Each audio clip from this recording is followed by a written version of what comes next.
जय हो चिल्ड्रन, सबको शुभ दिन। हिंदी कक्षा में आप सबको स्वागत है।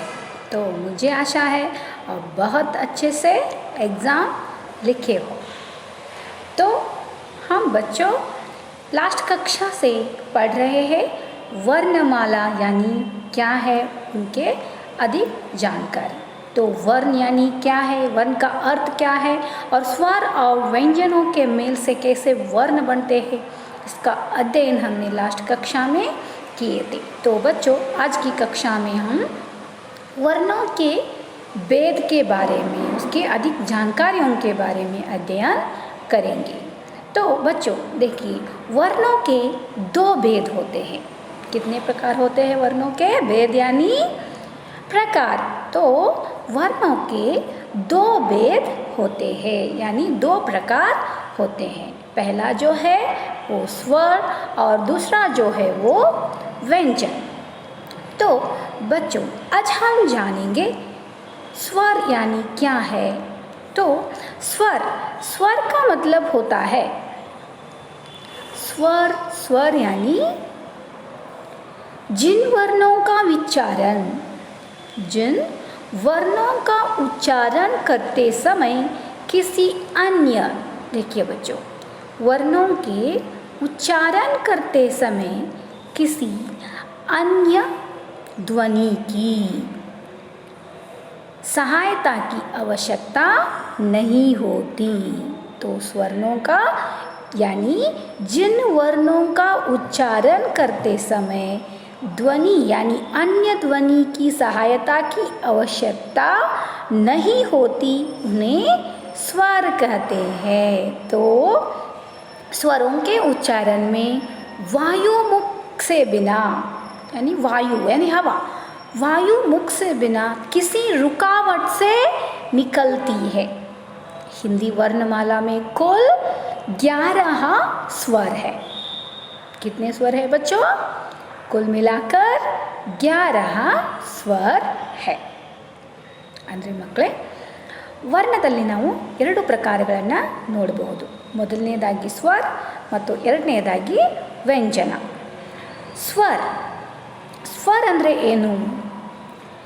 जिन वर्णों का उच्चारण करते समय ಅಂದರೆ ಯಾವ ಅಕ್ಷರದ ಉಚ್ಚಾರಣೆ ಮಾಡುವಾಗ किसी अन्य ध्वनि की सहायता की ಅಂದರೆ ಬೇರೆ ಯಾವ ಧ್ವನಿಯ ಸಹಾಯತ ಇಲ್ಲದೆ ಇರುವುದಿಲ್ಲವೋ ಅದಕ್ಕೆ स्वर ಅಂತ ಕರಿತೀವಿ.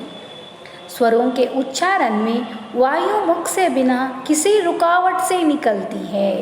ಅಂದರೆ ಸ್ವರಗಳ ಉಚ್ಚಾರಣೆ ಮಾಡುವ ಸಮಯ ವಾಯು ಮುಖದಿಂದ, ನಾವು ಉಚ್ಚಾರ ಮಾಡುವ ಮುಖದಿಂದ ವಾಯುವಿನ ಏನು ರುಕಾವಟ್ ಇಲ್ದನ ಇದನ್ನು ನಾವು ಉಚ್ಚಾರಣೆ ಮಾಡ್ತೀವಿ. ಹಿಂದಿ ವರ್ಣಮಾಲಾ में कुल 11 स्वर है. ಅಂದರೆ ಹಿಂದಿ ವರ್ಣಮಾಲದಲ್ಲಿ ನಾವು 11 ಸ್ವರಗಳನ್ನು ನೋಡಬಹುದು. तो बच्चों अब तक हमने देखा कि वर्णों के दो भेद होते हैं, स्वर और व्यंजन, और किसी यानी जिन वर्णों का उच्चारण करते समय किसी अन्य ध्वनि की सहायता की आवश्यकता नहीं होती, जिन्हें स्वर कहते हैं. तो वायु में यानी वायु मुख से बिना किसी रुकावट के निकलती है वर्ण. तो हिंदी वर्णमाला में कुल मिलाकर 11 स्वर है. कितने स्वर है बच्चों? 11 स्वर है. तो बच्चों अब हम जानेंगे स्वरों के प्रकार. तो स्वर के बारे में हम अध्ययन कर रहे हैं. पहले हमने देखा कि वर्ण के 2 प्रकार. तो वर्ण में 2 प्रकार, स्वर और व्यंजन. तो स्वर यानी हमने अब समझे. अब हम देखेंगे स्वर्णों के यानी स्वरों के कितने भेद होते हैं और इसके अधिक जानकारी. तो स्वरों के 3 भेद है यानी स्वरों में 3 प्रकार है. पहला जो है वो रस स्वर, और दूसरा जो है वो दीर्घ स्वर, और तीसरा जो है वो लुप्त स्वर. तो बच्चों अब हम जानेंगे ऋस्व स्वर मतलब क्या है। ऋस्व स्वर यानी जिन स्वरों के उच्चारण में सबसे कम समय लगता है। तो देखिए बच्चों ध्यान से, ऋस्व स्वर यानी क्या है, जिन स्वरों को उच्चारण करते समय सबसे कम समय लगता है तो उन्हें ऋस्व स्वर कहते हैं। कौन कौन से हैं वो ऋस्व स्वर? देखिए बच्चों, अ, ई, उ, ऋ यानी ऋस्व स्वर 4 है। कौन कौन से हैं? अ, ई, उ, ऋ। देखिए बच्चों, मैं उच्चारण करते समय ध्यान से सुनिए, अ, ई, उ, ऋ। ऐसे जिन स्वरों के उच्चारण में सबसे कम समय लगता है उन्हें ऋस्व स्वर कहते हैं। तो बच्चों अब हम जानेंगे दीर्घ स्वर यानी क्या है। तो दीर्घ स्वर यानी जिन स्वरों के उच्चारण में ऋस्व स्वरों से लगभग दुगना समय लगता है। तो बच्चों ऋस्व स्वर में हमने देखा कि जो स्वरों के उच्चारण में सबसे कम समय लगता है, लेकिन दीर्घ स्वर में, दीर्घ स्वरों के उच्चारण में ऋस्व स्वरों से लगभग दुगना समय लगता है, उन्हें दीर्घ स्वर कहते हैं। तो ए संख्या में कितने हैं बच्चों? 7 है, यानी ऋस्व स्वर कितने थे? 4 थे। तो वैसे ही दीर्घ स्वर कितने हैं? 7 है। कौन कौन से हैं? देखिए बच्चों, आ, ई, उ, ए, आई, ओ, आओ। तो देखिए बच्चों, अ, ई, उ, ऋ, इस स्वरों को उच्चारण में कम समय लगता है। आ, ई, उ, ए, आई, ओ, आओ। ऐसे इन स्वरों के उच्चारण में ऋस्व स्वरों से भी लगभग दुगना समय लगता है। तो बच्चों अब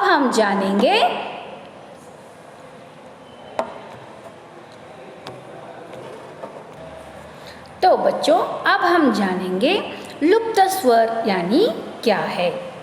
लुप्त स्वर का मतलब होता है जिन स्वरों के उच्चारण में ऋस्व स्वरों से तिगुना समय लगता है। तो जैसे हमने ऋस्व स्वर में देखा कि उच्चारण समय में कम समय लगता है, तो दीर्घ स्वर में हमने देखा कि ऋस्व स्वरों से भी लगभग दुगना समय लगता है, उन्हें दीर्घ स्वर कहते हैं। तो अब हम जान रहे हैं लुप्त स्वर। लुप्त स्वर यानी जिन स्वरों के उच्चारण में ऋस्व स्वरों से तिगुना समय लगता है, उन्हें लुप्त स्वर कहते हैं। तो लुप्त स्वरों को प्रकट करने के लिए इनके आगे हिंदी गिनती का अंक 3 लगा जाता है।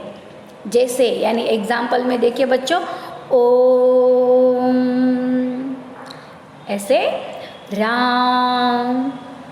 तो जैसे हम दीर्घ स्वरों में ऋस्व स्वरों के उच्चारण में लगभग दुगना समय लगते हैं, वैसे ही लुप्त स्वरों में, इसके उच्चारण में ऋस्व स्वरों से भी तिगुना समय यानी तिगुना समय लगता है। तो ಅಂದರೆ ಮಕ್ಕಳೇ, ನಾವು ನೋಡ್ತಾ ಇದ್ವಿ ಈಗ ಸ್ವರದಲ್ಲಿ 3 ಪ್ರಕಾರಗಳು. ಯಾವುವು? ಋಸ್ವ ಸ್ವರ, ದೀರ್ಘ ಸ್ವರ ಮತ್ತು ಲುಪ್ತ ಸ್ವರ. ಋಸ್ವ ಸ್ವರ ಅಂದರೆ ಏನು? ಋಸ್ವ ಸ್ವರ ಅಂದರೆ ಈ ಸ್ವರಗಳನ್ನು ಉಚ್ಚಾರ ಮಾಡುವ ಸಮಯ ಕಡಿಮೆ ಇರುತ್ತದೆ, ಇದಕ್ಕೆ ನಾವು ಋಸ್ವ ಸ್ವರ ಅಂತ ಕರಿತೇವೆ. तो ಇವುಗಳ ಸಂಖ್ಯೆ ಎಷ್ಟು ಅಂದರೆ ಋಸ್ವ ಸ್ವರಗಳ ಸಂಖ್ಯೆ 4. ಅ, ಇ, ಉ, ಉ. ಈ ಉಚ್ಚಾರ ಮಾಡುವ ಸಮಯ ತುಂಬಾ ಕಡಿಮೆ ಇರುತ್ತದೆ. ಅದೇ ರೀತಿ ನಾವು ನೋಡೋಣ ಎರಡನೇದಾಗಿ ದೀರ್ಘ ಸ್ವರ. तो दीर्घ स्वर उच्चारण में ಋಸ್ವ स्वर से 2 ಪಟ್ಟು ಸಮಯನ ತೆಗೆದುಕೊಳ್ಳುತ್ತದೆ, ಇದಕ್ಕೆ ನಾವು ದೀರ್ಘ ಸ್ವರ ಅಂತ ಕರಿತೀವಿ. ಇವುಗಳ ಸಂಖ್ಯೆ ಎಷ್ಟಪ್ಪ ಅಂತಂದ್ರೆ 7. ಆ, ಈ, ಉ, ಎ, ಐ, ಓ, ಔ ಈ ರೀತಿಯಾಗಿ.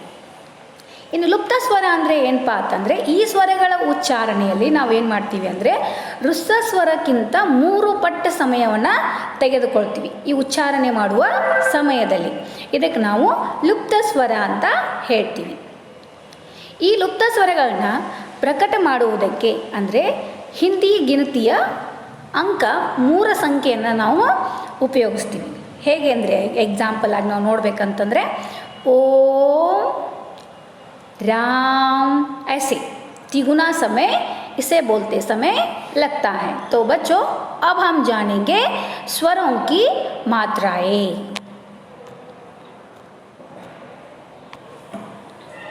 स्वरों की मात्राएं, स्वरों की मात्राएं मतलब क्या है?